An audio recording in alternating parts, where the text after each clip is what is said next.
Right now, while you're watching this, the Vice President of the United States is speaking to representatives from 50 countries about silver.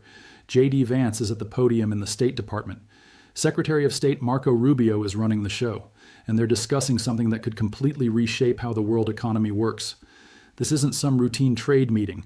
This isn't about mining regulations or market trends. What's happening in that room today is economic warfare disguised as diplomacy. And by the time we're done here, you'll understand why silver just became a weapon in the biggest resource battle since the Cold War. I'm the Asian guy, and in the next few minutes, I'm going to break down why this meeting was planned months ago, why it's happening exactly 4 days after silver got absolutely destroyed, and what this timing tells us about coordination at the highest levels. Hit that subscribe button right now, because what's unfolding today will determine who controls the industrial backbone of the next decade. And if you don't grasp what's happening in Washington, you can't protect yourself from what comes next. Let's start with what everyone saw on Friday. Silver collapsed from $121.30 to $78.53 in one trading session. That's a 37% wipeout in hours. The worst single-day massacre since March 1980 when the Hunt brothers' corner attempt imploded. Over $7 trillion in precious metals value just vanished. Margin calls everywhere. Forced selling triggering more forced selling. The entire silver derivatives market nearly broke apart. But here's what almost nobody noticed. On Sunday, quietly, with no fanfare, the State Department posted an announcement, and when you read it carefully, the implications are absolutely staggering. Today, Wednesday, February 4th, Secretary Rubio is hosting something called the Inaugural Critical Minerals Ministerial at the State Department. Read that word again. Inaugural. This is the first time in American history that 50 nations are gathering at this level, with this kind of participation, to discuss mineral supply chains as a national security issue. 50 countries, not a small working group, not a regional conference. 50 sovereign nations sending their top ministers to Washington. The announcement talks about collective efforts to strengthen and diversify critical mineral supply chains. And here's the key phrase: vital to technological innovation, economic strength, and national security. When the U.S. government uses national security in an official State Department release, they're not talking about consumer electronics. They're talking about survival resources, materials so essential that America cannot defend itself, cannot power its economy, cannot maintain technological leadership without guaranteed access.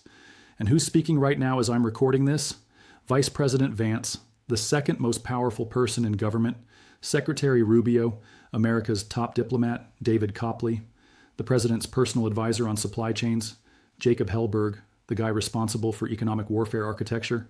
This isn't a mid-level bureaucrat meeting. This isn't an industry conference. This is the highest levels of American power mobilizing for something big. Before we go deeper, smash that like button. Send this to anyone who thinks Friday's crash was just technical selling or natural market forces. They need to see what's really happening. Now let me explain why silver qualifies for this meeting and why it's become a national security priority. The U.S. Geological Survey has specific criteria for what makes a mineral critical. 3 conditions must be met simultaneously. First, the mineral must be essential to economic or national security, not useful, not beneficial, essential, meaning the economy or defense systems literally cannot function without it. Silver was officially added to the USGS critical minerals list on November 7th, 2025. For the first time in American history, the government formally classified silver as a national security priority. Military applications. Every modern defense system depends on silver. Radar arrays need silver conductors because nothing else provides the signal clarity at those frequencies. Missile guidance systems require silver contacts because failures aren't acceptable when targeting needs to be precise. Naval defense systems use silver throughout their electrical architecture because corrosion resistance in salt water is mission critical. There is no substitute material that provides the necessary combination of electrical conductivity, thermal performance, and reliability under combat conditions. Industrial applications beyond defense. Solar panels cannot function without silver paste for electrical conductivity. The solar industry alone consumes over 200 million ounces annually, and that's projected to hit 400 million ounces by 2030. 5G infrastructure requires silver in every connection point. Electric vehicle manufacturing depends on silver for high current electrical contacts. You cannot build the technologies that define modern economic competitiveness without silver. Second condition, the supply chain must be vulnerable to disruption. Here's what should terrify anyone paying attention. China controls between 60 and 70% of global silver refining capacity. Not mining. refining. That's the distinction that matters. Raw ore comes out of the ground in Mexico, Peru, Australia, Poland. But that ore must be refined into pure silver before it can be used. And China built the refining infrastructure over 3 decades to dominate that choke point. The United States imports 66% of its silver consumption.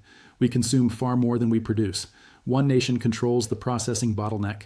One nation can turn off the tap. One nation holds leverage over the entire supply chain. Third condition: no easy substitutes available. Silver is the most electrically conductive element on the periodic table. Nothing conducts electricity better. Solar panels require silver paste because engineers have tried for decades to find alternatives. Copper-based pastes, aluminum compounds, nickel alloys all reduce panel efficiency by 5 to 15%. In an industry where every fraction matters, that performance loss is unacceptable. You cannot engineer around physics. You cannot substitute around the periodic table. Silver is not optional. It's structural to modern civilization. Now watch the timeline and pay attention to the dates, because the sequence reveals coordination. January 2nd through 26th, institutional traders build massive short positions in silver futures. The setup is being constructed in plain sight. January 29th, Thursday, silver hits $121.30 per ounce, all-time high. Retail investors celebrating, social media screaming about silver going to $200, $300. To the moon, everyone thinks the rally continues forever. January 30th, Friday, the hammer drops. Silver crashes 31.4% in futures to $78.53. Spot plummets 28% to $83.45. The largest one-day drop since the Hunt brothers collapse in 1980. Over $7 trillion in market cap destroyed in hours. But it wasn't just price movement. The CME Group announces emergency margin requirement increases. Maintenance margins for silver futures jump 36% effective Monday.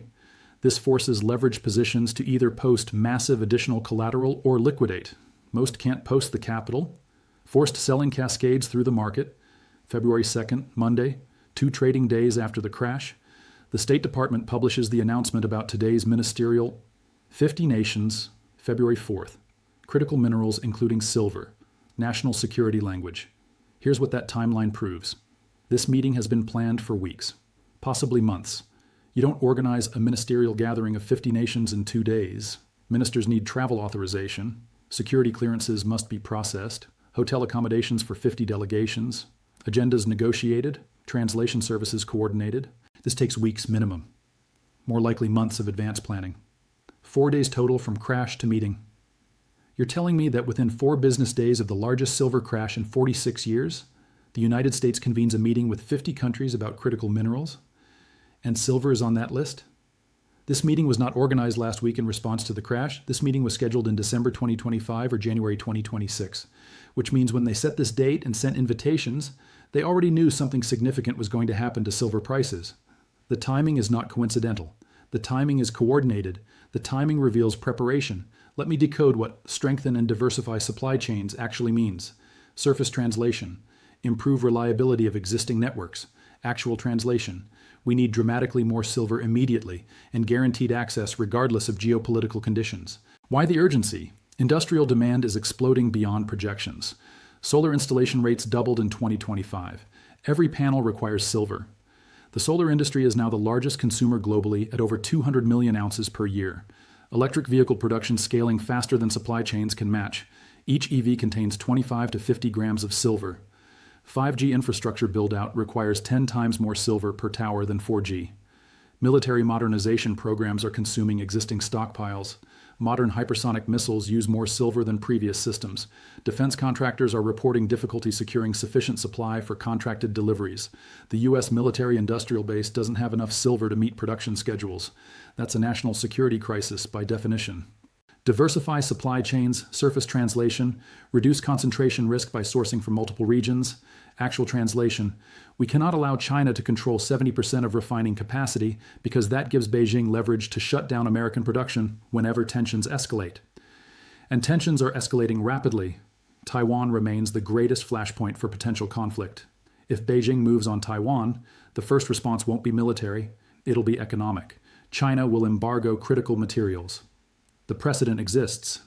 In 2010, China restricted rare earth exports to Japan during territorial disputes. Japanese manufacturing nearly stopped. Trade relationships are fracturing. We're entering an era of economic blocs, Western nations versus China and aligned states. In that environment, control over critical materials becomes a weapon more powerful than missiles. If China restricts silver exports, American production has approximately 6 to 8 weeks of buffer from existing inventories. Then everything stops. Factories shut down. Defense contractors cannot fulfill Pentagon orders. Solar installation halts. 5G build-out freezes. That scenario is what today's meeting exists to address. The United States is organizing 50 allied nations to build parallel infrastructure outside Chinese control. Here's what makes the timing even more calculated. China is almost certainly not invited to this ministerial. The language matches exactly the Mineral Security Partnership. That's the alliance launched specifically to build supply chains that bypass Chinese control. The United States is using today's meeting to accomplish 4 strategic objectives: source silver ore from non-China suppliers and formalize long-term commitments, build new refining capacity in allied nations to break China's processing monopoly, create strategic reserves that Beijing cannot access, establish purchase agreements with Western mining companies at fixed prices, and they're implementing this entire framework immediately after silver crashed 37% from peak. Think about the negotiating leverage. If you're securing multi-year supply agreements, when do you want to negotiate? When silver is at $121 all-time highs, or when it just crashed to $78 and everyone's uncertain? You negotiate when prices are low and sentiment is fearful. You lock in favorable terms when sellers are desperate. Let me walk through what I believe actually happened. December 2025. State Department schedules the ministerial for February 4th. Invitations sent to 50 nations. Silver is a primary focus. January 2026. Silver begins parabolic rally. $71 to $121.30, 70% gain in 4 weeks. But there's a problem. If the ministerial happens with silver at 121, every contract gets negotiated at inflated prices. Think about the math. If the U.S. wants a 10-year strategic reserve of 1 billion ounces, the cost at $121 is $121 billion. At $78, it's $78 billion. The difference is $43 billion in savings. Solution: crash the price before the meeting. January 30th, CME announces margin increases, forces liquidation, price plunges. February 4th, today, the ministerial happens as scheduled. 50 nations now negotiating at $78 instead of $120. Right now, here's what I'm watching in that room. The language in opening remarks. If they mention supply security, that's bullish long-term. If they mention strategic reserves, massive government buying is coming. Which countries are most engaged? If major producers like Mexico and Peru are negotiating, that's supply confirmation. If major consumers are pushing hard, that's demand pressure. Any announcements of bilateral agreements, supply deals, reserve programs, refining investments, any of these would be enormous. If you're holding physical silver, bars and coins, today's meeting just confirmed it's a national security asset. Hold. If you're holding paper silver, Friday demonstrated paper prices can be manipulated.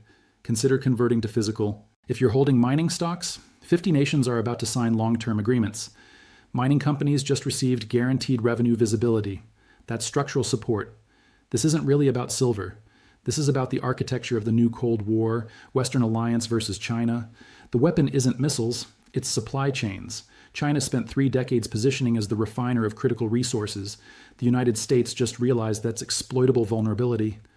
Today's meeting is America organizing the entire Western world to build parallel supply chains, and they're doing it after engineering a price crash to negotiable levels. This is geopolitical chess at the highest level. Silver is one piece on the board, but it's a piece both sides desperately need. Today, 9 a.m. Eastern.